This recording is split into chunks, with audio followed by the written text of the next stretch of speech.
السلام عليكم ورحمة الله وبركاته. اهلا وسهلا بك. يا هلا. أرحب بالمدرب عبد الناصر الخطيب. ربي يبارك فيك. الإعلام الرياضي بالسعودية يتابع نشرك عن تحسين أداء الرياضيين بالطاقة.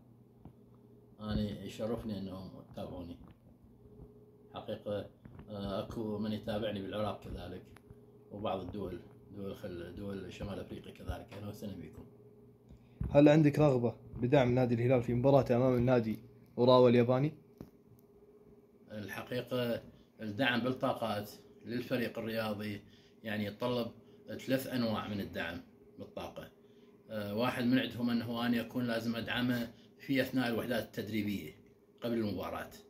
الدعم الآخر هو أكون أنا موجود بالمدرجات، يعني قريب من اللاعبين في أثناء المباراة.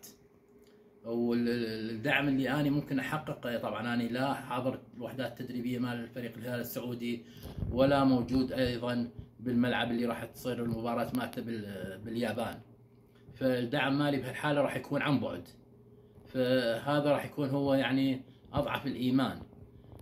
عن بعد إن شاء الله باكر أنا راح أدعم الفريق، راح أتابع المباراة عن طريق شاشة التلفزيون، وإن شاء الله أدعم الفريق، وإن شاء الله يحقق نتيجة جيدة. وأني أبشركم بأنه ممكن أنتم تحضرون الأعلام وتحضرون الألعاب النارية وتهيئون للاحتفال بالفوز إن شاء الله. حقيقة إحنا أكو مذكرة تفاهم تعاون ما بين الرياضيين السعوديين والعراقيين، فإن شاء الله يعني هذا التعاون يكون مثمر. تحياتي لكم.